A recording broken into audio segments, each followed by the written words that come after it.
Excellent. All right. Welcome to our October edition of the Solution for Success, Protect Your Data with the Microsoft 365 Compliance and DLP. Again, our session is only half an hour. It's just meant to be kind of provide you with the overview of that Microsoft Compliance and DLP provides.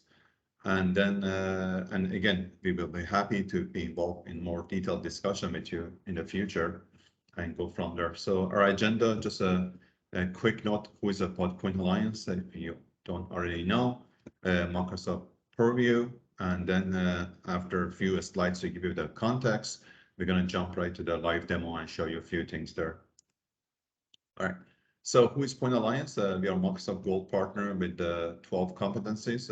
Our team is 100% certified. We are very proud of that. Again, our team has done a great job to make sure they're up to date with the latest Microsoft technologies. And also, if you want additional information about Point Alliance, you can check out our website at pointalliance.com and go into /company profile, but get you to our two-pager about what Point Alliance is all about. All right, today's presenter is Jonathan Hamilton, and Jonathan Hamilton is our president at Point Alliance. You can always email him at this email address or reach out to him through LinkedIn. That said, I will be passing the presentation to him, and then once he's finished with the slides, we will go into the live demo. So that's it. Let's get this going. And in meanwhile, if you have any questions, please feel free to post your question in the chat. We are monitoring the chat and make sure to answer any question you might have. So what is Microsoft Purview? As I mentioned earlier, it is the rebranding of Microsoft's Compliance Center. So it does provide you with unified data governance. It can include much more than M365 and the Microsoft Cloud. It can include your on-premises servers. It can include your endpoints and your desktops if we start tying in Microsoft Endpoint and Intune. And it can also manage other SaaS clouds. So it can be connected into Google. It can be connected into Dropbox or Salesforce or Workday or things like that. Again, it gives you a holistic reporting, mapping, and dashboard of your data landscape so that you have a better idea of what's going on. In saying that, it can certainly be a lot of data if you start turning all sorts of things on. And so then certainly there is work to be done in sort of planning and getting the right information to the right users at the right time. So again, lots here. The only thing I will mention before digging in a little further, there are some licensing implications. So if you are a customer running an E5 license, you have all the entitlements here. There is a separate IP&G or information protection and governance license that can be added on to some of the lower licenses. But as we look at some of these things, again, some of them may be tied to some of those higher license entitlements.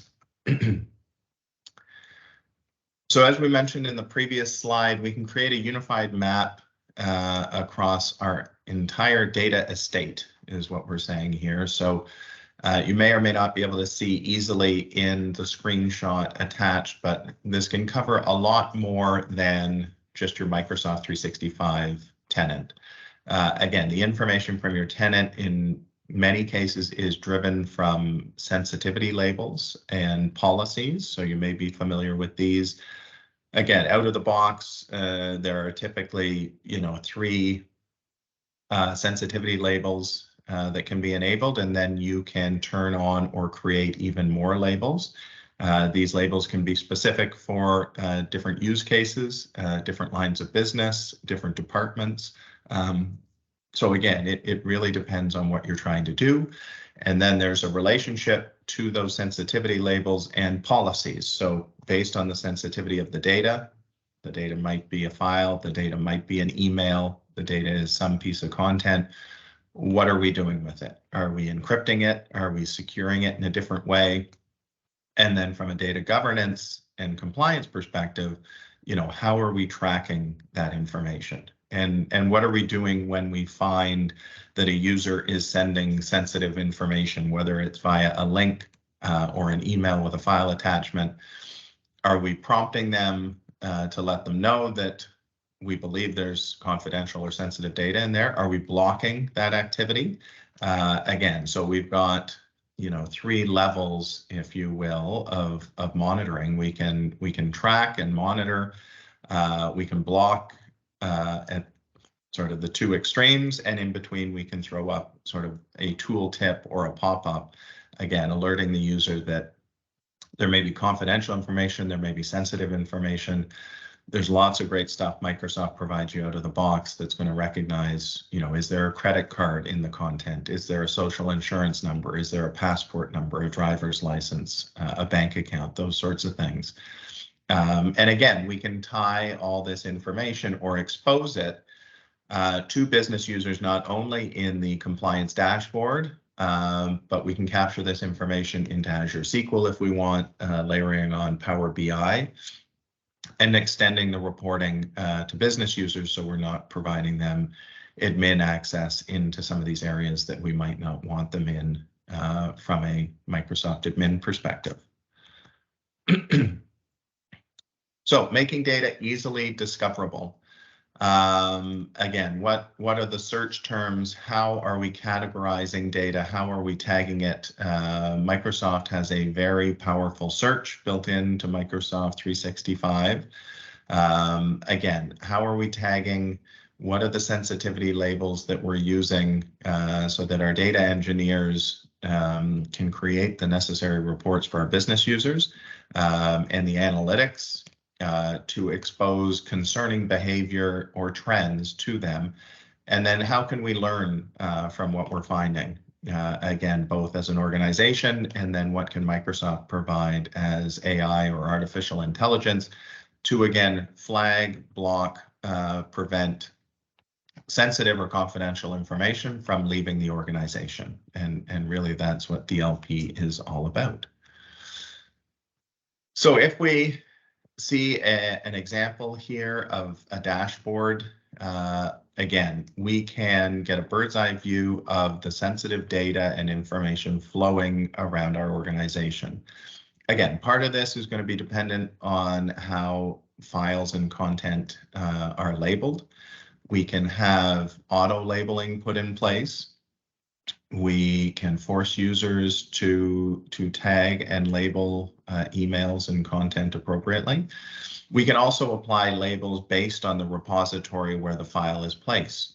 So again, we won't go too deep into it today, but Azure Information Protection and Information Rights Management provides us with the ability to create repositories where we're putting files that either get sensitivity labels applied or immediately get encrypted to the users who have access to those repositories. In those cases, again, if a file is extracted from that repository and somebody tries to email it to someone else who did not have access, they won't be able to open it. Again, it's all integrated with Azure Active Directory, user permissions, and the encryption wrapper placed around this file. So Microsoft provides us with some great dashboards. There's also another one called Activity Explorer that shows us with many different filters, again, what is happening with files and data within our tenant. And so this provides us with a great starting point in some cases for looking at our data. As we mentioned earlier, we may want to layer on Power BI reports for more granular information to extend this data to non-administrative users. There's also other third-party tools from a data governance perspective that can be plugged in to your Microsoft 365 tenant to provide you with some of these capabilities. But The last thing I would mention is just on the Power BI and extending dashboards.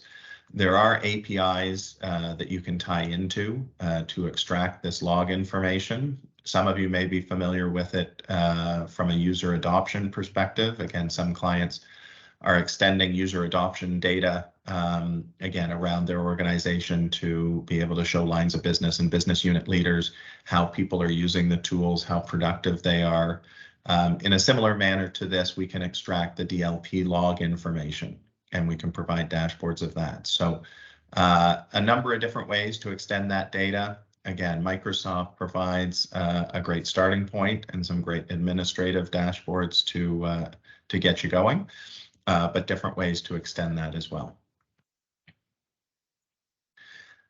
We've talked about this with many clients, and again, the idea just being that data should not be duplicated, or you should be minimizing your data duplication within your organization, which means you should be sharing your data. One example we like to give to our clients is that there really aren't any or many good use cases for sending file attachments in emails to other internal users any longer. So, you should be sending links, you should be sharing document files so that we've got the version control, we've got the version history. But, one of the things about that is that Microsoft provides users a very easy ability to share information around the organization or even externally. And this could be shared out of Teams, it could be shared out of OneDrive, out of SharePoint, all over the place. And how do you know what's been shared? How do you know someone has shared a single file that they meant to share as opposed to a whole folder or a whole library or their whole desktop? When do those shares expire? What is still hanging around out there? So certainly from a data governance perspective, we've done a lot of work with organizations, both first and foremost, reviewing their tenant and their settings so that everybody is clear on sort of who has access to do what and what are the sharing levels within SharePoint and OneDrive and Teams. And then how do we secure things in a way that the organization is satisfied, that they're following sort of best practices, and that we're minimizing the chance that users are going to make a poor decision. So there's always going to be the risk of malicious behavior. That is sort of one aspect of data loss protection. But more often than not, the cause of data loss is an error on the part of a user who didn't know what they were doing, or put files in the wrong place, or shared the wrong information by accident. So again, our goal is to assist clients in setting up proper governance, setting up proper security, and then providing education to the end users so that they understand what's going to happen when they place their files or their data in different repositories. So we'd really like them to make as few decisions as possible, maybe tagging the data with the proper sensitivity label. But beyond that, if they put the data in the right place, the right things are going to happen, or we're going to minimize the chance that the wrong things are going to happen. So again, Microsoft provides you with some access to monitoring this shared information and just seeing what is going on in your organization, who has shared what, and what you might need to be concerned about, or who you might need to speak to about turning some of those things off. As I mentioned earlier, it's about enabling access to the right data for the right users at the right time, I would even add. So again, it's great to have historical information of what's happened, but we want to capture this in real time, or in as near real time as possible, so that again, we know what is happening, we know what the concerning activities are, or again, we are blocking concerning activities.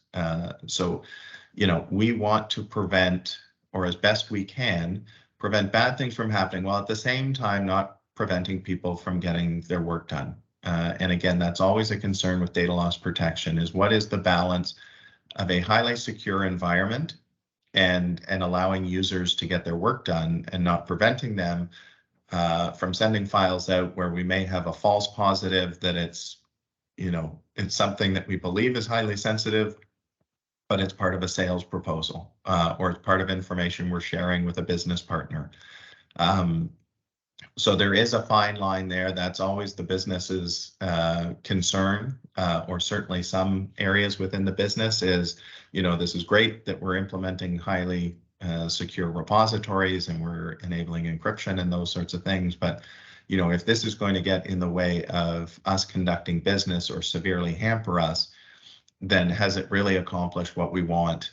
Or are we just pushing users to use workarounds and start sharing their files in other ways that we really don't want them to? So again, we want them using the platform. We want them using the tools provided in M365 because of the governance that we can implement.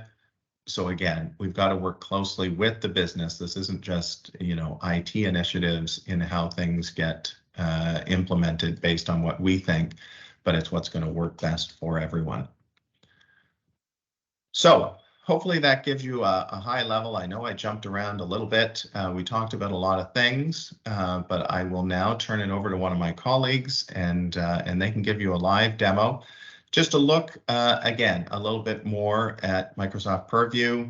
We may again get into endpoint and how we can extend things beyond the cloud down to the device, securing things like USB drives, tracking activity such as files being uploaded to other clouds from devices, not necessarily moving from Microsoft 365 to another cloud, but from a C drive to another cloud. So again, thank you for your time this morning, and hopefully you enjoy the live demo. Thank you so much, Jonathan, for the great review of the slide and explain that about the Microsoft compliance and DLP. Again, we have a few more minutes. I want to go to the few of the pages and let you know where you can find things. That said, if you have any question, please feel free to type it in the chat area and we'd be happy to answer it. And if in the later time you come up with a question that you did not ask through this presentation, you can always email us at Point Alliance and we'd be happy to answer your question. So how to get to the Microsoft Purview? As Jonathan mentioned, they have rebranded the name, but it's not showing everywhere yet. So you're in the admin center. So you go to admin.microsoft.com. You're going to expand the menu and you're going to go to on the admin centers to the compliance. So again, through the rebranding, it will take you there, or maybe you have bookmarked that, and you can see this, the tab that still says security and compliance, and then the name changes to Microsoft Purview. So that's where you will find that. So in case you're wondering, I don't see any option to get to the Microsoft Purview from my admin center. That's how you will find it. Go into the Microsoft admin center and select the compliance. From here, you're going to see a bunch of stuff, and depends, as again, Jonathan mentioned, really a lot depends on the licenses that you have. And some of this compliance does not come with the basic licenses or entry licenses. And one thing that Microsoft always provide to go to any of these areas, you will find the trials for all those things. So let's just say you're not sure if certain reporting or discoveries or those things is right for your organization or not. So what this allow you to be able to go in and say, okay, let me try it for 30 days and see what's happening. As you are inside here, you can see the menu. You will have lots of options. And I'm going to go to a few of these things. So this is a compliance manager. Basically, based off what you load, it tells you that how you're doing, and if you are your tenant doesn't have certain licenses listing. As I said, there is no short of recommendation to get you hooked up on these services, and you can always start a free trial with this thing. So you get an overview of the documents and those on. By the way, this is our test environment. This is not our own main Point Alliance site, so that's why the numbers are a bit low. We use it for testing, and then you can say, you know, improvement action, those things. So that's another thing I like about all of this thing. it's not just to give you the rating and ranking. You also you get ideas. How can you improve the quality of your tenant to make sure you're safe and secure? And again, some of you need to kind of look at each one of these things and see if this is right for you or not, because again, some of them might restrict the users from being able to perform the daily jobs and be too restrictive, and some might make sense. So you can see when you go to any of this thing, we'll make a suggestion and what need to be done. And again, solutions, you got assessment under here, and different templates. Then we got the data classification. Jonathan touched on that as well. And how do you want to classify your documents?